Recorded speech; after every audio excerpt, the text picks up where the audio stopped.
ओम शांति। हम महादानी तो हैं ही। महादानियों के लिए मनसा से विशेष विशेष सेवा करनी है। वाणी से ज्ञान का हमें दान करना है। बाबा ने कहा, जब हम कर्म क्षेत्र पर रहते हैं तो हमारा जीवन, हमारा व्यवहार, हमारा बोलचाल, हमारे संस्कार, बात करने का तरीका दूसरों को कुछ गुण धारण करने की प्रेरणा दें। कर्म क्षेत्र पर हमारे जीवन से ही लोग गुण सीखें। कौन कौन सा गुण सीख सकते हैं? देखो, हमारे यहाँ बहुत लोग आते हैं, हमारा अखंड दान चलता है। इस अखंड दान को थोड़ा सरल कर दें। बहुत आ रहे हैं, सबको आत्मिक दृष्टि से देखना, उनको महान व्रति से देखना। बाबा ने मुरली में क्या कहा था कल कि ये बच्चे लवली बच्चे हैं, प्यार के पात्र बच्चे हैं। सोचो, हजारों लोग मधुबन में रहते हैं और संकल्प करो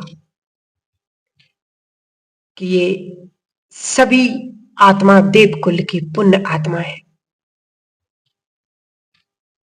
अमृत वेला, महान आत्माओं का मिलन। ये वही आत्माएं हैं जिन्होंने भगवान से बहुत बहुत प्यार किया है। तो हम जब रोज ऐसे दुआएं देंगे संसार को,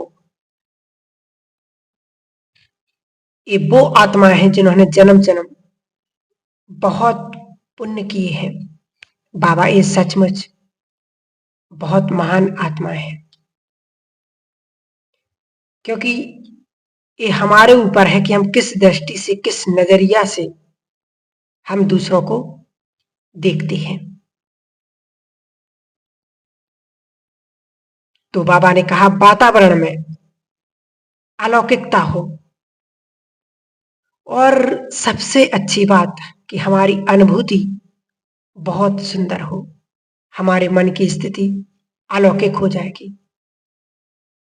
जो माताएं भाई गृहस्थ में रहते हैं, वो अपने परिवार को, सभी लोगों को इसी दृष्टि से देखा करें,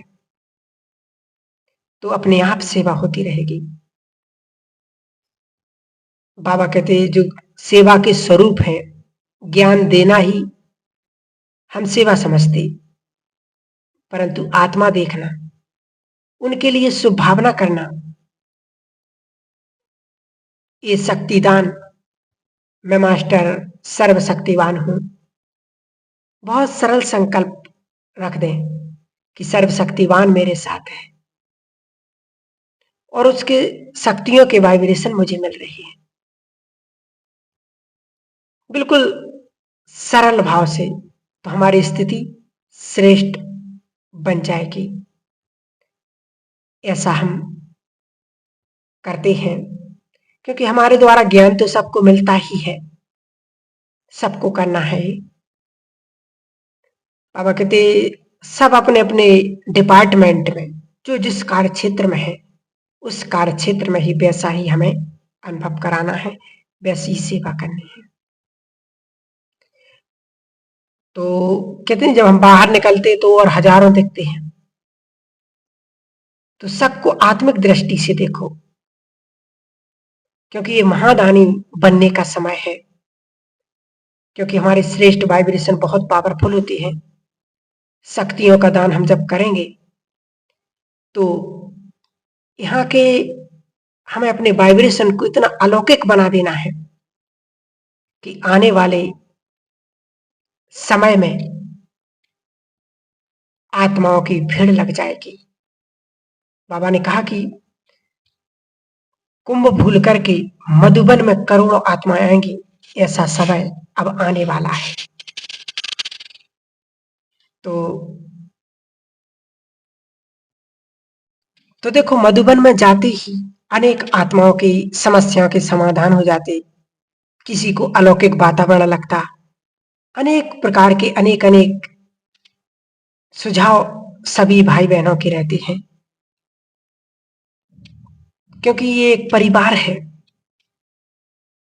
तो यहाँ तो लड़ाई की बात ही नहीं है, यहाँ तो रिमझिम का मौसम है, सबके चेहरे चमकते रहते हैं, सब आनंदित हो जाते हैं। तो ये सेवा हमें पूरी करनी है, क्योंकि आने वाले समय में बहुत कुछ होगा। एक चीज जो संसार में एक कहावत है, तूफान से पहले की स्थिति कैसी होती है।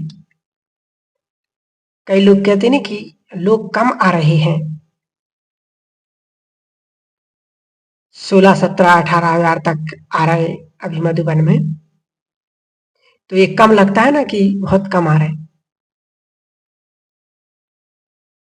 जिन्होंने 30,000 तक देखा उन्हें लगता है कि आधे आ रहे हैं। तो ये वास्तव में वही तूफान से पहले की शक्ति है।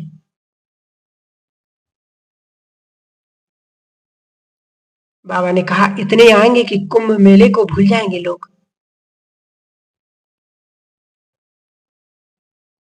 क्योंकि लाखों आत्माएं एक साथ आएंगी। क्योंकि वहां तो घूमना, लेकिन बाबा कहते यहां पर आएंगे, उनको एक सुख शांति का अनुभव होगा और बाबा से मिलन मना करके वापस चले जाएंगे। क्योंकि परमात्मा मिलन, यहां तो ज्ञान गंगा में स्नान, स्वयं को पावन करना, ये बहुत कुछ होने वाला है। तो हम महान बनने की प्रैक्टिस भी रखें, मनसा सेवा, दूसरों को सहज अनुभूति होने लगे। तो बाबा ने कहा बहुत लोग आएंगे तो क्लासें भी इस तरह थोड़ी होंगी, फिर वो तो बस ऐसा होगा कि बड़े बड़े माइक लगा दिए जाएंगे और पूरा शांति वन भरा हुआ है और वहीं से सुन रही है। बाबा कहते मनसा सेवा हो गई। बाबा ने दो चीजें बहुत सुनाई, आदि और अनादि संस्कार, ये जागृत होंगे। क्यों कहा बाबा ने आदि और अनादि में संपूर्ण इमर्ज बनूं? क्योंकि जो संस्कार है मनुष्य के, किसी के नेगेटिव हैं, किसी को क्रोध का संस्कार है, किसी को ज्यादा सोचने का है, किसी को मुख से बुरा बोलने का है, किसी को दूसरों को कष्ट देने का है। तो बहुत संस्कार है। कई नहीं कहते कि गृहस्थ में भी कि इनकी संपत्ति मुझे मिल जाए। तो इस दुनिया में पाप कर्मों का संस्कार बहुत ज्यादा है, खाने पीने का संस्कार है। कैसी कैसी माताएं बहनें हैं जो अपना अनुभव भी बताती कि उनके पति शराब पीते हैं, तो ये भी एक संस्कार। सारा दिन पीते रहते हो, फिर झगड़ा भी करते हैं, तो अपने घर में शांति कैसे लाएं? उनकी शराब छुड़ाने का तरीका है क्या? क्योंकि कमाने वाले हैं, बड़े हैं, और वो कई कहते भी हैं कि घर से निकलो, तो माता बहनों को ये परेशानी बहुत आती है। तो इन संस्कारों को बदलने के लिए,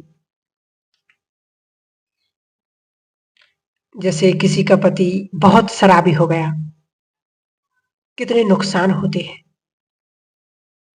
किसी का हार्ट फेल, किसी की किडनी खराब, किसी का पेट खराब,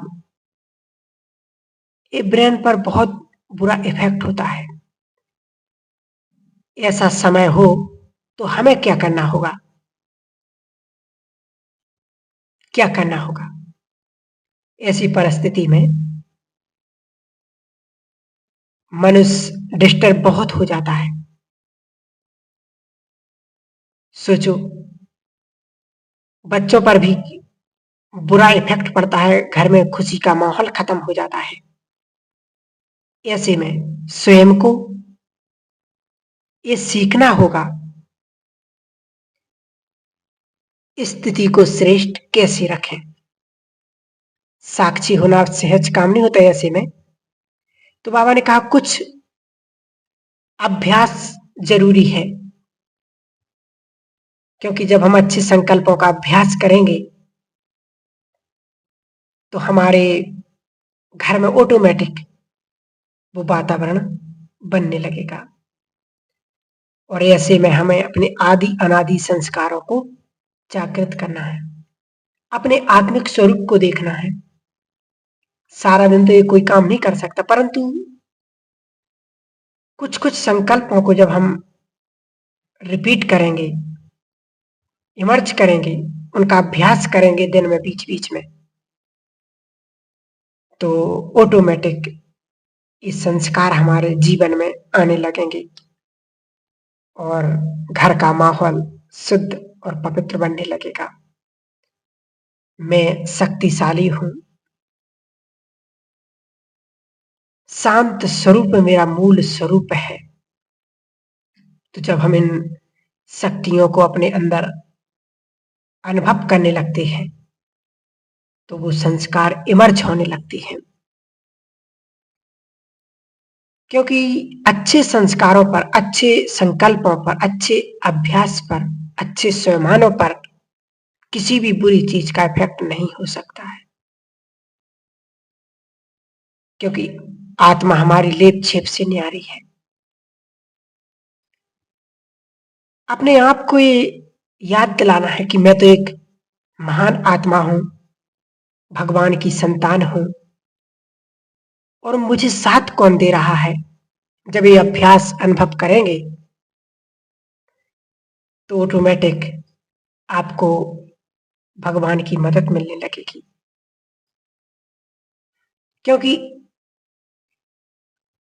अंत समय में जो व्यक्ति चीजों के पीछे, वस्तुओं के पीछे भाग रहा है, वही उनको विघ्न का रूप बन जाएगा। क्योंकि जितना जितना हम बाह्य चीजों से अपने आप को समेटते जाएंगे तो ये ईश्वरीय सुख अपने आप बढ़ता जाएगा और बाहरी सुख अपने आप घटता जाएगा। और जब हम उस स्वरूप को याद करेंगे कि हम कितने पवित्र हैं, हम कर्मेंद्रिय जीत हैं, स्वराज अधिकारी हैं, तो ये नेचुरली आत्मा में ये संस्कार ऑटोमेटिक आने लगेंगे। और जब हम उसको याद करेंगे तो वो संस्कार हमारे जागृत होना शुरू हो जाएंगे और व्यर्थ संस्कार समाप्त होते जाएंगे। तो इस प्रकार के अभ्यास द्वारा हम अपनी उन्नति कर सकते हैं, अपने पुरुषार्थ में तीव्रता ला सकते हैं। ओम।